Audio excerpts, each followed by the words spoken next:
Hi everyone, welcome back. Thanks for joining us today. We've got a brand new story to share with you. So let's begin. My name is Aaron, and if there's one thing I've always believed in, it's supporting the people I love, especially not my wife, Jane. She had big dreams, and I was right there beside her, pushing her forward, cheering her on, doing whatever I could to help her reach the top. I never saw that as a weakness. If anything, I thought it made me a good husband. But life has a way of proving you wrong in ways you never see coming. Looking back now, I can't help but wonder, was I blind? Too trusting? Or was I just a fool who believed that love and loyalty were enough? See, when you give someone your full trust, you never expect them to betray it. But that's exactly what happened. I'm not here to sugarcoat anything or make myself look good. I'm just here to tell you the way it happened, exactly how I lived it. Because if there's one thing I've learned, it's that life doesn't care about what you think is fair. It doesn't care about the effort you put in or the sacrifices you make. Jane and I met in college, and from the very beginning, it was obvious. She was different. Jane was laser-focused on her future, always talking about her career goals, the kind of job she wanted, the level of success she aimed to reach. She wasn't just ambitious, she was determined, and I admired that about her. I never saw myself as the type to feel threatened by a woman's success. If anything, I wanted to be the one standing in her corner, helping her reach any height she set her sights on. That's just how I was wired. Maybe it was because of how I grew up. My mom was an incredibly smart woman, but she always talked about how marriage had held her back. She felt like she could have done more, gone further, if she hadn't had the weight of family responsibilities slowing her down. That stuck with me.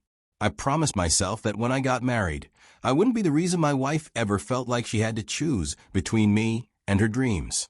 So, when Jane's career started taking off, when she had to work late nights, travel for seminars, take on extra courses to stay ahead, I didn't complain.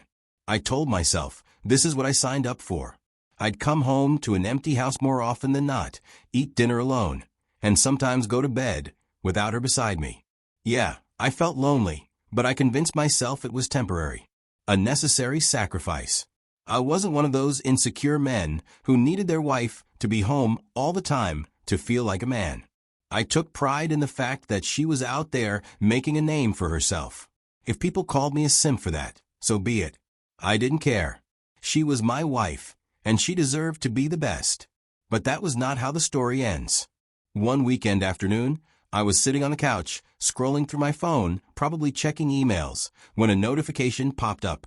A message from a number I didn't recognize.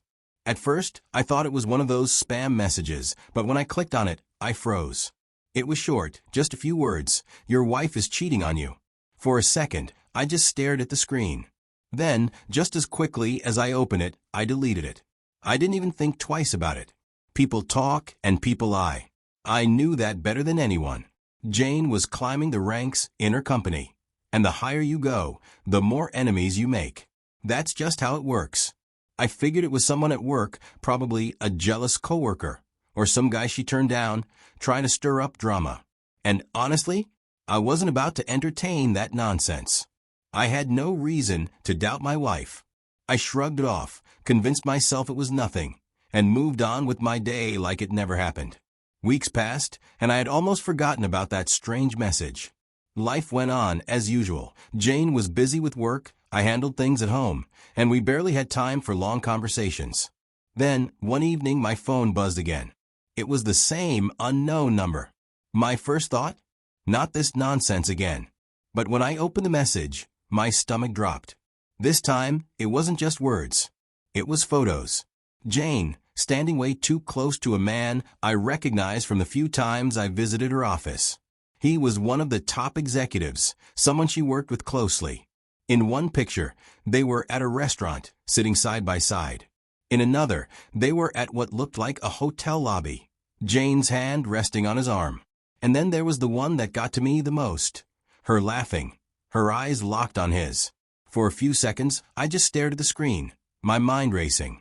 I exhaled sharply, shook my head, and replied to the sender. I told them to mind their own business. I didn't entertain it or ask for explanations, didn't even let doubt settle in. As far as I was concerned, this was just someone trying to stir up drama where there was none. I still trusted my wife blindly. I remember exactly where I was when I got that third message. It had been weeks since the last one, and honestly, I had convinced myself that ignoring the situation was the right thing to do. Life was easier that way. But then, my phone buzzed, and there it was, another message from the same unknown number. I hesitated before opening it, not knowing that whatever was inside would ruin the fragile hope I had been holding on to. This time, there weren't just photos. The sender introduced herself. "My name is Sandra. I'm the wife of the man your wife is cheating with." I just sat there in disbelief. I didn't know this woman. I had never met her. So why the hell was she messaging me? What did she stand to gain from this? A part of me wanted to believe it was some elaborate lie. Maybe she was a jealous coworker, someone who had a personal grudge against Jane or her husband. People do crazy things when they're bitter. But then, the next messages came in. Screenshots. Long exchanges between my wife and this man. Messages that were too intimate. Late-night conversations. Things a married woman shouldn't be saying to another man. My hands felt clammy as I scrolled through them. And then came the worst part. A photo. Jane and him. In bed. I stopped breathing for a second. My eyes locked on the screen, unable to look away. I wanted to find something, anything, that could explain this away. But then, Sandra sent the metadata. The timestamp. The location. The date. It was from the work event Jane had attended.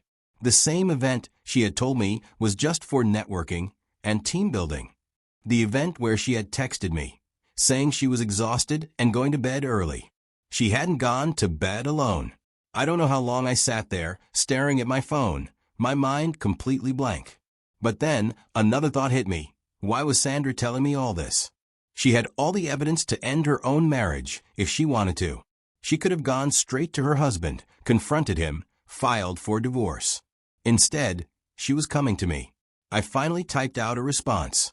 "Why are you telling me this? What do you want from me?" Her reply came almost instantly. "Because you deserve to know the truth." That was the moment everything changed. My wife was cheating on me, and now I had to decide what to do next. I struggled emotionally for days. I didn't need a private investigator or follow her around to catch her in the act. Sandra had laid everything out in front of me, piece by piece, until there was no room for doubt. And yet, I still couldn't wrap my head around it. How did we get here? I kept asking myself the same questions, but no answer gave me peace. Should I confront her now? Should I wait? Was there even a way to fix this? I wasn't naive. I knew trust, once broken, rarely gets rebuilt. But after everything we'd been through, could I just throw it all away? But had she not already thrown it away long before I even knew? I knew that if it came down to divorce, I'd have no problem getting custody of our child. Jane barely had time to be home as it was. The courts would see that. But this wasn't just about custody or lawyers or legal battles. This was about my life being shattered, my reality shifting into something I never expected. I was married to a woman I didn't recognize anymore. And yet, I kept my emotions locked up. On the outside, nothing changed. I still moved through my days, handling work, going through the motions like I always had. But inside, it was eating me alive. I'd sit at the dinner table with Jane, watching her act like nothing had changed, while I sat there knowing the truth. Weeks passed, and I still didn't have an answer. I was stuck between action and hesitation, not knowing what would hurt more, confronting her or waiting for her to dig her own grave. But then, the decision was made for me. The company party changed everything. One night, Jane told me about their company evening party, but also said she wasn't going. It was just a casual conversation over dinner. That didn't sit right with me. Jane was the kind of woman who thrived in professional settings. She lived for networking, for climbing higher, for making connections that could push her forward. And these company parties? They weren't just social events for her. They were opportunities. She never missed them. Not once. But I didn't press her on it. I just nodded and let it go. If she didn't want to go, that was her choice. Who was I to question it? Besides, I had my own work to focus on. I had a busy day on that day, meetings lined up, and I wasn't going to be home much either. So, I left it alone. Fast forward to the afternoon of the party's day, my phone buzzed, and when I checked it, I saw another message from Sandra. I opened it immediately. By now, I knew that when Sandra messaged me, it was something I needed to see. The message was a screenshot. Jane and her boss, the executive, texting back and forth, making plans. Not for a meeting, not for work, but for that night. The same night, she told me she wasn't going to the company party. I immediately called her. The phone rang. No answer. I called again. Straight to voicemail. And at that moment, everything clicked. I wasn't confused anymore. I knew exactly what was going on. I put my phone down, exhaled, and just sat there for a moment. So, I made my decision. I was going to the party. When I got there and stepped into the venue, the place was alive with laughter and clinking glasses. I knew a few people here, had met some of them at past work events, and most importantly, I was a man on a mission. My wife was supposed to be at home, as she told me weeks back. But according to the text I got earlier, she was here. And she wasn't alone. I moved through the crowd, keeping my face neutral, casual. I greeted a few familiar faces, asking in passing if they had seen Jane. Each time, the answer was the same. Yes, she was here earlier. That confirmed it. Now I just had to find her. I made my way through the ballroom, scanning every table, every group, every corner. Nothing. After what felt like forever, I stopped a waiter who was carrying a tray of champagne flutes. "Hey, have you seen Jane?" "Jane Miller?" I asked, keeping my voice steady. He barely thought before answering. "I think she stepped out into the hallway," he said, nodding toward the back of the venue. I walked toward the hallway, my legs moving faster than my mind could process. The further I went, the quieter it got. The sounds of the party faded, muffled by the thick walls. The hallway lights were dim, casting long shadows against the floor. And then, at the far end of the corridor, I saw them. Jane. And him. They were close. I didn't need to be a genius to know what was happening. 100 thoughts crashed into me all at once, but before I could stop myself, her name slipped from my mouth. Jane. She flinched like she had been electrocuted. The executive turned sharply, his face flashing from shock to guilt in a matter of seconds. Jane's eyes widened, her mouth opening slightly, but no words came out. For a split second, the world felt frozen. I wonder how long had this been going on? How many times had I sat at home, thinking she was working late, while she was really with him? I didn't have an answer, and at that moment, I didn't need one. I turned around and walked away. I didn't say a word. I didn't ask for explanations. There was nothing left to say. I sat on the couch, lost in thought. Jane finally came home. She walked in, dropped her purse, and stood there for a moment, staring at me. Then, with the most emotionless voice, she said, "It was just a one-time thing." I wanted to laugh at how ridiculous that sounded, but I didn't. She just stood there, arms crossed, like she was bracing for impact. So, I pulled out my phone. I didn't say a word. I just swiped through the pictures, the texts, the proof that had been eating me alive for months. Then, I turned the screen toward her and I watched her face closely. She didn't have a comeback.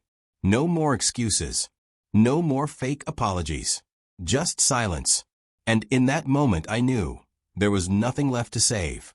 I had spent years believing in her, pushing her forward, trusting that we were a team.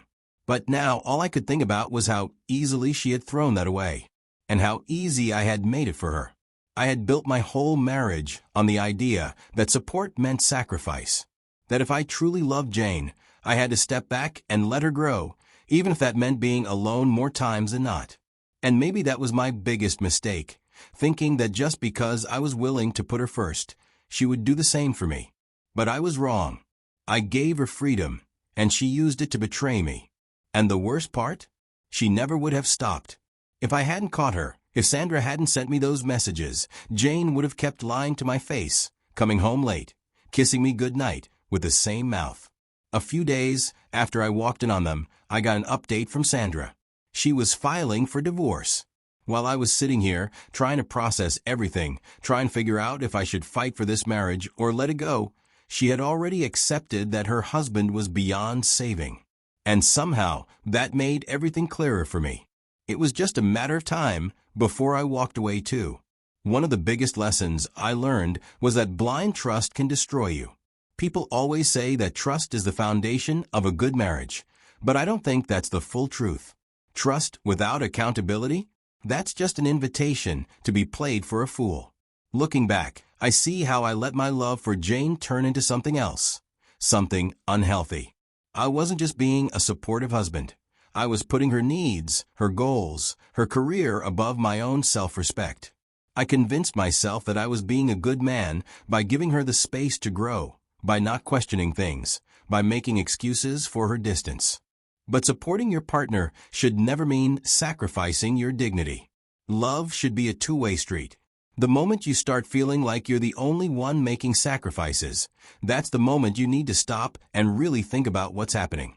And let's be real, cheating isn't something that just happens out of nowhere. It's not a one-time mistake.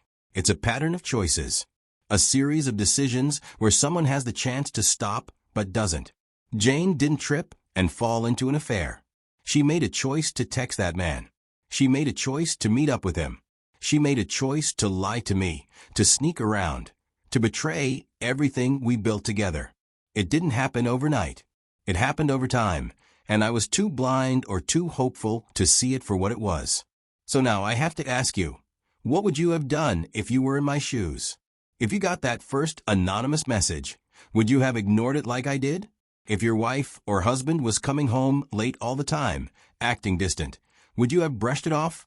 Or would you have started paying attention sooner? I want to know, would you have seen the truth before it was too late? And that brings me to the last thing I keep asking myself, the thought that won't leave my head. I believed I was doing the right thing. But in the end, was I?